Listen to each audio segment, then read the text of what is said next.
ವೃಷಪರ್ವ ಶುಕ್ರರ ವರ್ತನೆ ನೋಡಿ ಭಯಪಟ್ಟು ಅವರಲ್ಲಿ ಕ್ಷಮೆ ಕೇಳ್ತಾ ಹೇಳ್ತಾನೆ, ಈ ಎಲ್ಲ ರಾಜ್ಯ ಐಶ್ವರ್ಯ ನಿಮ್ದೇನೆ. ಈ ಮಾತನ್ನು ಕೇಳಿ ಶುಕ್ರರಿಗೆ ಸಮಾಧಾನ ಆಗಲ್ಲ.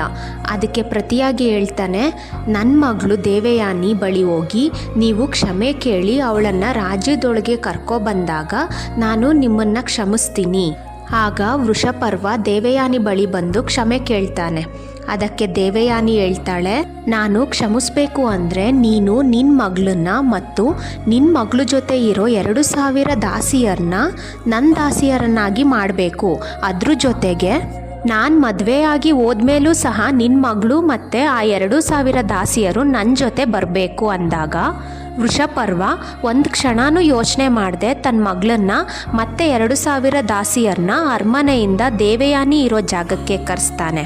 ಈ ಒಪ್ಪಂದಕ್ಕೆ ಶರ್ಮಿಷ್ಠೆನು ತುಂಬ ಸಲೀಸಾಗಿ ಒಪ್ಕೊಂಡು ದೇವಯಾನಿ ಬಳಿ ಕ್ಷಮೆ ಕೇಳಿ ನಾನು ನಿನ್ನ ದಾಸಿಯಾಗಿರ್ತೀನಿ ಅಂತ ಸಂತೋಷದಿಂದ ಹೇಳ್ತಾಳೆ. ದೇವಯಾನಿ ಕಠೋರವಾಗಿ ಶರ್ಮಿಷ್ಠೆ ಬಗ್ಗೆ ಮಾತಾಡಿದ್ರೂ ಸಹ ಶರ್ಮಿಷ್ಠೆ ಸ್ವಲ್ಪನೂ ಬೇಜಾರು ಮಾಡ್ಕೊಳ್ಳೋದಿಲ್ಲ. ಇದರಿಂದ ದೇವಯಾನಿ ವೃಷಪರ್ವನ ರಾಜ್ಯಕ್ಕೆ ಬರ್ತಾಳೆ. ಮಗಳ ನಿರ್ಧಾರದಿಂದ ಶುಕ್ರರು ಸಹ ರಾಜ್ಯನ ಬಿಟ್ಟೋಗೋದಿಲ್ಲ. ಒಬ್ಬ ಸಾಮಾನ್ಯ ವ್ಯಕ್ತಿ ದಾಸ್ಯ ವೃತ್ತಿಗೆ ಬರಬಹುದು, ಆದರೆ ರಾಜ್ಯದ ಸುಖ ಸಂತೋಷ ಆಡಂಬರನ ಅನುಭವಿಸ್ತಿದ್ದಂತಹ ರಾಜನ ಮಗಳು ಶರ್ಮಿಷ್ಠೆ ತಾನು ಮಾಡಿದ ತಪ್ಪಿಗಾಗಿ ಮತ್ತು ರಾಜ್ಯದ ಉದ್ಧಾರಕ್ಕೆ ಎಲ್ಲನೂ ತ್ಯಜಿಸಿ ಜೀವನವಿಡೀ ದಾಸಿಯಾಗಿರೋ ಶಿಕ್ಷೆನ ತಗೊಳ್ಳೋದು ಅಷ್ಟು ಸುಲಭ ಅಲ್ಲ. ಒಂದಿನ ದೇವಯಾನಿ ಶರ್ಮಿಷ್ಠೆ ಮತ್ತು 2,000 ದಾಸಿಯರ ಜೊತೆ ಅರಣ್ಯ ವಿಹಾರಕ್ಕೆ ಹೋಗಿ ಒಂದು ಸರೋವರದ ಬಳಿ ಕೂತಿರುವಾಗ ಅಲ್ಲಿಗೆ ಯಯಾತಿ ತನ್ನ ಬೇಟೆ ಮುಗಿಸಿ ವಿಶ್ರಾಂತಿ ತಗೊಳ್ಳೋಕ್ಕೆ ಬಂದಾಗ ದೇವಯಾನಿನ ನೋಡಿ ನೀನು ಯಾರು ಅಂತ ಕೇಳ್ತಾನೆ. ಹಿಂದೆ ಯಯಾತಿ ದೇವಯಾನಿನ ಭೇಟಿಯಾಗಿದ್ರೂ ಸಹ ಅವಾಗಿನ ಅವಳ ಸೌಂದರ್ಯ ಬೇಜಾರಿಂದ ಬಾಡೋಗಿರುತ್ತೆ, ಆದರೆ ಈಗ ರಾಣಿ ಥರ ಇರ್ತಾಳೆ. ದೇವಯಾನಿ ಯಯಾತಿ ಪ್ರಶ್ನೆಗೆ ಉತ್ತರಿಸಿ ನೀನು ಯಾರು ಅಂದಾಗ ಅವನು ಹೇಳ್ತಾನೆ, ನಾನು ರಾಜಶ್ರೀಯ ಮಗ ಯಯಾತಿ. ದೇವಯಾನಿ ಯಯಾತಿನ ಇಷ್ಟಪಟ್ಟು ಅವನ ಬಳಿ ಹೇಳ್ದಾಗ ಯಯಾತಿ ಇದಕ್ಕೆ ಪೂರ್ತಿಯಾಗಿ ಒಪ್ಪೋದಿಲ್ಲ. ಯಾಕಂದರೆ ಯಯಾತಿ ಕ್ಷತ್ರಿಯ ಕುಲದವನು, ದೇವಯಾನಿ ಬ್ರಾಹ್ಮಣ ಕುಲದವಳು. ಯಯಾತಿಗೆ ಬ್ರಾಹ್ಮಣರ ಬಗ್ಗೆ ತುಂಬ ಗೌರವ ಮತ್ತು ಭಯ. ಬ್ರಾಹ್ಮಣರ ಕೋಪ ಮತ್ತು ಶಾಪದ ಪರಿಣಾಮ ಬಗ್ಗೆ ತುಂಬ ಚೆನ್ನಾಗಿ ತಿಳಿದಿದ್ದ. ಇದನ್ನು ದೇವಯಾನಿಗೆ ಹೇಳಿದಾಗ ಅವಳು ಹೇಳ್ತಾಳೆ, ಚಿಂತೆ ಮಾಡಬೇಡ ರಾಜ್ಕುಮಾರ, ನಾನೇ ನಿನ್ನ ಇಷ್ಟಪಟ್ಟು ಕೇಳ್ತಾ ಇದ್ದೀನಿ. ಮತ್ತು ನನ್ನ ತಂದೆ ನಾನು ಏನೇ ಹೇಳಿದ್ರೂ ಸಹ ಇಲ್ಲ ಅನ್ನಲ್ಲ.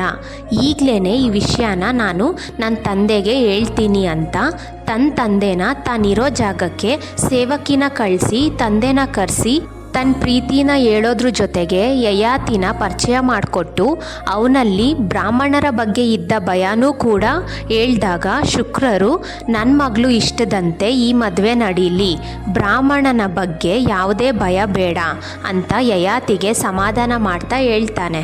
ನನ್ನ ಮಗಳು ಮದುವೆ ಆದಮೇಲೂ ಕೂಡ ಅವಳ ಜೊತೆ 2,000 ಸೇವಕಿಯರು ಮತ್ತು ಶರ್ಮಿಷ್ಠೆನೂ ಬರ್ತಾರೆ. ಶರ್ಮಿಷ್ಠೆ ರಾಜಕುಮಾರಿ, ಅವಳನ್ನು ನೀನು ಗೌರವಿಸಬೇಕು ಮತ್ತು ಅವಳನ್ನು ಯಾವುದೇ ಕಾರಣಕ್ಕೂ ಕೆಟ್ಟ ದೃಷ್ಟಿಯಿಂದ ನೋಡಬಾರ್ದು. ಯಯಾತಿ ಇದಕ್ಕೆ ಒಪ್ಕೊಂಡು ದೇವಯಾನಿನ ಮದುವೆಯಾಗ್ತಾನೆ. ಇಂದಿನ ವಿಡಿಯೋನಲ್ಲಿ ದೇವಯಾನಿ ಕಚನನಿಗೆ ಕೊಟ್ಟ ಶಾಪದ ಬಗ್ಗೆ ನಿಮಗೆ ಗೊತ್ತಿದೆ. ಆದರೆ ಕಚನನ ದೇವಯಾನಿಗೆ ಏನಂತ ಶಾಪ ಕೊಟ್ಟ ಅಂದರೆ, ದೇವಯಾನಿ ಬ್ರಾಹ್ಮಣ ಕುಲದವಳು, ಅವಳ ಮದುವೆ ಯಾವುದೇ ಕಾರಣಕ್ಕೂ ಬ್ರಾಹ್ಮಣನ ಜೊತೆ ನಡೆಯೋಲ್ಲ. ಆ ಶಾಪದಂತೆ ಅವಳು ಕ್ಷತ್ರಿಯನ ಮದುವೆಯಾದ್ಲು. ಯಯಾತಿ ಮತ್ತು ದೇವಯಾನಿಗೆ ಒಂದು ಗಂಡ್ಮಗು ಹುಟ್ಟುತ್ತೆ. ಇದನ್ನು ನೋಡಿ ಶರ್ಮಿಷ್ಠೆಗೂ ಮದುವೆ ಮತ್ತು ಮಕ್ಕಳು ಬಗ್ಗೆ ಆಸೆಯಾಗುತ್ತೆ. ಆಸೆ ಜೊತೆ ತಾನು ದೇವಯಾನಿಗೆ ದಾಸಿಯಾಗಿರೋದನ್ನು ನೆನೆಸ್ಕೊಂಡು ತುಂಬ ಬೇಜಾರಿಂದ ಒಂದು ಸರೋವರದ ಹತ್ರ ಕೂತ್ಕೊಂಡು ಅವಳನ್ನು ಅವಳೇ ಪ್ರಶ್ನೆ ಮಾಡ್ಕೊಳ್ತಾಳೆ. ನಾನೊಬ್ಬ ರಾಜ್ಕುಮಾರಿ, ಆದರೆ ನಾನು ಮಾಡಿದ ತಪ್ಪಿಂದ ದೇವಯಾನಿಗೆ ದಾಸಿಯಾಗಿದ್ದೀನಿ. ಇಲ್ಲ ಅಂದಿದ್ರೆ ನನಗೂ ಕೂಡ ಮದುವೆಯಾಗಿ ಒಂದು ಮಗು ಇರ್ತಿತ್ತು. ದಾಸಿ ಆದರೆ ಏನಂತೆ, ಈಗಲೂ ಕೂಡ ನಾನು ಮದುವೆ ಆಗ್ಬಹುದು. ಆದರೆ ನನ್ನ ಗೆಳತಿ ಹೇಗೆ ಯಯಾತಿನ ಮದುವೆಯಾಗಿ ಒಂದು ಮಗುನ ಪಡೆದಿದ್ದಾಳೋ ಹಾಗೆ ನಾನು ಕೂಡ ಯಯಾತಿಯಿಂದನೇ ಮಗುನ ಪಡಿತೀನಿ. ಈ ವಿಚಾರನ ಮೊದಲು ನಾನು ರಾಜ್ಕುಮಾರ ಯಯಾತಿ ಒಬ್ಬನೇ ಇರುವಾಗ ಹೇಳಿ ಒಪ್ಪಿಸ್ಬೇಕು ಅಂತ ಅನ್ಕೋತಿರುವಾಗ ಯಯಾತಿ ಅದೇ ಸರೋವರದ ಬಳಿ ಬಂದು ಶರ್ಮಿಷ್ಠೆ ಮುಂದೆ ನಿಲ್ತಾನೆ. ಇದರಿಂದ ತುಂಬ ಖುಷಿಪಟ್ಟು ಶರ್ಮಿಷ್ಠೆ ತನ್ನ ಆಸೆನ ಹೇಳ್ಕೊತಾಳೆ. ಯಯಾತಿ ಇದಕ್ಕೆ ಒಪ್ಪೋದಿಲ್ಲ. ಯಾಕಂದರೆ ಇವನ್ ಕಿವಿಲಿ ಶುಕ್ರರು ಶರ್ಮಿಷ್ಠೆನ ಯಾವುದೇ ಕಾರಣಕ್ಕೂ ಕೆಟ್ಟ ದೃಷ್ಟಿಯಿಂದ ನೋಡಬಾರ್ದು ಅಂತ ಹೇಳಿರೋ ಮಾತು ಕೇಳಿಸ್ತಿರುತ್ತೆ. ಇದನ್ನು ಯಯಾತಿ ಶರ್ಮಿಷ್ಠೆಗೆ ಅರ್ಥ ಆಗೋ ರೀತಿನಲ್ಲಿ ಹೇಳಿದ್ರೂ ಸಹ ಅವಳು ನಿರ್ಧಾರ ಮಾತ್ರ ಬದಲಾಗೋದಿಲ್ಲ. ಯಾಕಂದರೆ ಅವಳು ಯಯಾತಿನೇ ತನ್ನ ಗಂಡ ಅಂತ ಮನಸ್ಸಲ್ಲೇ ಪೂಜಿಸೋಕೆ ಶುರು ಮಾಡಿರ್ತಾಳೆ. ಯಯಾತಿ ಎಷ್ಟೆಲ್ಲ ಕಾರಣಗಳು ಕೊಟ್ಟು ಇದು ತಪ್ಪು ಅಂತ ಹೇಳಿದ್ರೂ ಸಹ ಶರ್ಮಿಷ್ಠೆ ತನ್ನ ಸಿಹಿಯಾದ ಮಾತಿಂದ ಯಯಾತಿನ ಮರಳು ಮಾಡ್ತಾ ಬರ್ತಾಳೆ. ಅವಳು ಯಾವುದೇ ಕಾರಣಕ್ಕೂ ಯಯಾತಿನ ಬಿಡೋ ರೀತಿನಲ್ಲಿರಲಿಲ್ಲ. ಯಯಾತಿ ಎಷ್ಟೇ ಸಾರಿ ಈ ರೀತಿ ಇನ್ನೊಂದು ಹೆಣ್ಣಿನ ಜೊತೆ ನಡ್ಕೊಳ್ಳೋದು ತಪ್ಪು ಅಂತ ಹೇಳಿದ್ರೂ ಸಹ ಶರ್ಮಿಷ್ಠೆ ರಾಜನನ್ನು ತನ್ನ ಮಾತಿನ ಮೋಹದಲ್ಲಿ ಕಟ್ಟಾಕಿ ಅವನನ್ನು ಒಪ್ಪಿಸಿ ಕೊನೆಗೂ ಒಂದು ಗಂಡು ಮಗುನ ಪಡಿತಾಳೆ. ದೇವಯಾನಿಗೆ ಶರ್ಮಿಷ್ಠೆ ಮಗುನ ಪಡೆದಿರೋ ವಿಚಾರ ತಿಳಿದು ಕೋಪದಿಂದ ಅವಳ ಬಳಿ ಬಂದು ಮಗುವಿನ ತಂದೆ ಬಗ್ಗೆ ಕೇಳಿದಾಗ ಶರ್ಮಿಷ್ಠೆ ಮನದಲ್ಲಿ ಯಯಾತಿನ ನೆನೆಸ್ಕೊಂಡು ಬಾಯಲ್ಲಿ ಮಹರ್ಷಿ ಅನ್ನೋ ಪದ ಉಪಯೋಗಿಸಿ ಹೇಳ್ತಾಳೆ. ಒಂದಿನ ಒಬ್ಬ ಮಹರ್ಷಿ ನಾನಿದ್ದ ಅರಮನೆಗೆ ಬಂದು ನನ್ನ ಆತಿಥ್ಯನ ಸ್ವೀಕರಿಸಿ ಅದರಿಂದ ತೃಪ್ತರಾಗಿ ಏನು ಬರಬೇಕು ಕೇಳು ಅಂದಾಗ ನಾನು ನನ್ನ ಇಷ್ಟಾರ್ಥನ ಹೇಳ್ಕೊಂಡು ಅವರಿಂದ ಒಂದು ಮಗುನ ಪಡ್ಕೊಂಡೆ. ಇದನ್ನು ಕೇಳಿ ದೇವಯಾನಿಗೆ ಅನಿಸುತ್ತೆ ಮಹರ್ಷಿ ಅಂದರೆ ಬ್ರಾಹ್ಮಣ ಮಹರ್ಷಿಗಳು ಅಂತ ತಿಳಿದು ಸಮಾಧಾನದಿಂದ ತನ್ನ ಅರಮನೆಗೆ ಹೋಗ್ತಾಳೆ. ಮುಂದೆ ದೇವಯಾನಿಗೆ ಯದು ಮತ್ತು ತುರ್ವಸು ಅನ್ನೋ ಇಬ್ಬರು ಮಕ್ಕಳಾಗ್ತಾರೆ ಮತ್ತು ಶರ್ಮಿಷ್ಠೆಗೆ ದೃಢ ಅನು ಪುರು ಅನ್ನೋ 3 ಮಕ್ಕಳಾಗ್ತಾರೆ. ಒಂದಿನ ಯಯಾತಿ ಮತ್ತು ದೇವಯಾನಿ ವನದಲ್ಲಿ ವಿಶ್ರಾಂತಿಸ್ತಿರುವಾಗ ಶರ್ಮಿಷ್ಠೆಯ 3 ಮಕ್ಕಳು ಆಟ ಆಡ್ತಿರ್ತಾರೆ. ಇದನ್ನು ನೋಡಿ ದೇವಯಾನಿ ಯಯಾತಿಗೆ ಕೇಳ್ತಾಳೆ, ಈ ಮಕ್ಕಳು ರಾಜರ ಮಕ್ಕಳಂತೆ ಕಾಣ್ತಿದ್ಯಲ್ಲ, ಯಾರು ಇವರು ಅಂದಾಗ ಯಯಾತಿ ಏನೂ ಮಾತಾಡೋದಿಲ್ಲ. ಆ ಮಕ್ಕಳು ಬಳಿ ಹೋಗಿ ಅವರನ್ನು ನಿಮ್ಮ ಅಪ್ಪ ಅಮ್ಮ ಯಾರು ಅಂತ ಕೇಳಿದಾಗ ಮಕ್ಕಳು ಓಡ್ ಬಂದು ಯಯಾತಿನ ತಪ್ಕೊಂಡು ಇವರೇ ನಮ್ಮಪ್ಪ ಮತ್ತು ಶರ್ಮಿಷ್ಠೆನೇ ನಮ್ಮ ತಾಯಿ. ಯಯಾತಿಯ ಪಕ್ಕದಲ್ಲಿ ದೇವಯಾನಿ ಇದ್ದ ಕಾರಣ ಯಯಾತಿ ಮಕ್ಕಳನ್ನ ದೂರ ತಳ್ತಾನೆ. ಆಗ ಆ ಮಕ್ಕಳು ಜೋರಾಗಿ ಹತ್ಕೊಂಡು ತನ್ನ ತಾಯಿ ಶರ್ಮಿಷ್ಠೆ ಬಳಿ ಹೋಗ್ತವೆ. ದೇವಯಾನಿ ಮಕ್ಕಳಿಂದನೇ ಹೋಗಿ ಶರ್ಮಿಷ್ಠೆನ ತುಂಬ ಕೋಪದಿಂದ ನೀನು ನನಗೆ ಈ ರೀತಿ ಮೋಸ ಮಾಡಿದ್ಯಾ ಅಂದಾಗ ಶರ್ಮಿಷ್ಠೆ ಹೇಳ್ತಾಳೆ, ನಾನು ನಿನಗೆ ಆ ದಿನನೇ ಒಬ್ಬ ಮಹರ್ಷಿ ಬಗ್ಗೆ ಹೇಳಿದ್ದೆ, ಅದಲ್ಲದೆ ನಾನು ಏನೂ ತಪ್ಪು ಮಾಡಿಲ್ಲ. ನಾನು ನಿನ್ನ ಸಖಿ ಆಗಿರೋದ್ರಿಂದ ನಿನ್ನ ಪತಿ ನನ್ನ ಪತಿಯೂ ಹೌದು. ಈ ರೀತಿ ಸಂಪ್ರದಾಯ ಇರೋದು ನಿನಗೆ ಗೊತ್ತಿಲ್ವಾ? ಇದಕ್ಕೆ ದೇವಯಾನಿ ಏನೂ ಮಾತಾಡಲಿಲ್ಲ.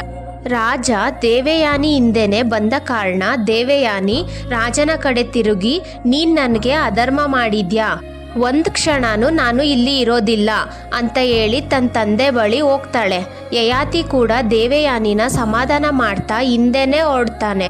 ಶುಕ್ರರು ದೇವಯಾನಿ ಕಥೆನ ಕೇಳಿ ಕೋಪದಿಂದ ಯಯಾತಿನ ನೋಡಿದಾಗ ಯಯಾತಿ ಹೇಳ್ತಾನೆ, ಒಂದು ಮುಟ್ಟಾದ ಸ್ತ್ರೀ ನನ್ನ ಬಳಿ ಬಂದು ತನ್ನ ಪ್ರೀತಿನ ಹೇಳಿ ಮಗು ಬೇಕು ಅಂದಾಗ ನಾನು ಇಲ್ಲ ಅಂದಿದ್ರೆ ಅದರಿಂದ ಮಗುನ ಸಾಯಿಸಿದ ಪಾಪ ಬರ್ತಿತ್ತು. ಆದ್ರಿಂದ ನಾನು ಒಪ್ಕೊಂಡೆ. ನಾನು ಕಾಮನೆಯಿಂದ ಈ ಕೆಲಸ ಮಾಡಿಲ್ಲ. ಇದಕ್ಕೆ ಶುಕ್ರರು ಹೇಳ್ತಾರೆ, ನೀನು ನನ್ನ ಅಸ್ತಿತ್ವದಲ್ಲಿದ್ಯಾ, ಈ ರೀತಿ ನಿರ್ಧಾರ ತಗೊಳ್ಳೋಕ್ಕೂ ಮುಂಚೆ ನನ್ನ ಕೇಳಬೇಕಿತ್ತು. ನೀನು ಮಾಡಿರೋದು ಅಧರ್ಮ, ಆದ್ರಿಂದ ನಿನ್ನ ದೇಹಕ್ಕೆ ಈಗಲೇ ವಯಸ್ಸಾಗಲಿ ಅಂತ ಶಾಪ ಕೊಡ್ತಾರೆ. ತಕ್ಷಣ ಶಾಪದಿಂದ ಯಯಾತಿ ದೇಹ ಮುದುಕನ ರೀತಿ ಕಾಣಿಸೋಕೆ ಶುರು ಆಗುತ್ತೆ. ಯಯಾತಿ ಶುಕ್ರರಿಗೆ ನಾನು ಇನ್ನಷ್ಟು ಕಾಲ ದೇವಯಾನಿ ಜೊತೆ ಸುಖದಿಂದ ಬಾಳ್ಬೇಕು ಅನ್ನೋ ಆಸೆ ಇದೆ, ಈ ಶಾಪನ ದಯವಿಟ್ಟು ಹಿಂದಕ್ಕೆ ಪಡೀರಿ ಅಂದಾಗ ಶುಕ್ರರು ಮಗಳಿಗೋಸ್ಕರ ಶಾಪಕ್ಕೆ ಪರಿಹಾರ ಹೇಳ್ತಾರೆ. ನೀನು ನಿನ್ನ ಈ ವಯಸ್ಸನ್ನು ಬೇರೆಯವರಿಗೆ ಕೊಟ್ಟು ಅವರ ಯೌವನದ ವಯಸ್ಸನ್ನು ನೀನು ಪಡಿಬಹುದು. ಯಯಾತಿ ಅನ್ಕೋತಾನೆ, ಯಾರು ತನ್ನ ಯವನನ ಕೊಡ್ತಾರೋ ಅವರಿಗೆ ತನ್ನ ಪೂರ್ತಿ ರಾಜ್ಯನ ಕೊಡಬೇಕು ಅಂತ. ಆದರೆ ಶುಕ್ರರು ಆಗಲೇ ಹೇಳಿರೋ ಹಾಗೆ ಯಯಾತಿ ಏನೇ ನಿರ್ಧಾರ ತಗೋಬೇಕಾದ್ರೂ ಶುಕ್ರರ ಅನುಮತಿ ಕೇಳಿ ತಗೋಬೇಕು. ಆದ್ರಿಂದ ಈ ರಾಜ್ಯದ ವಿಚಾರನ ಶುಕ್ರರಿಗೆ ಯಯಾತಿ ಹೇಳಿದಾಗ ಶುಕ್ರರು ಒಪ್ಕೋತಾರೆ.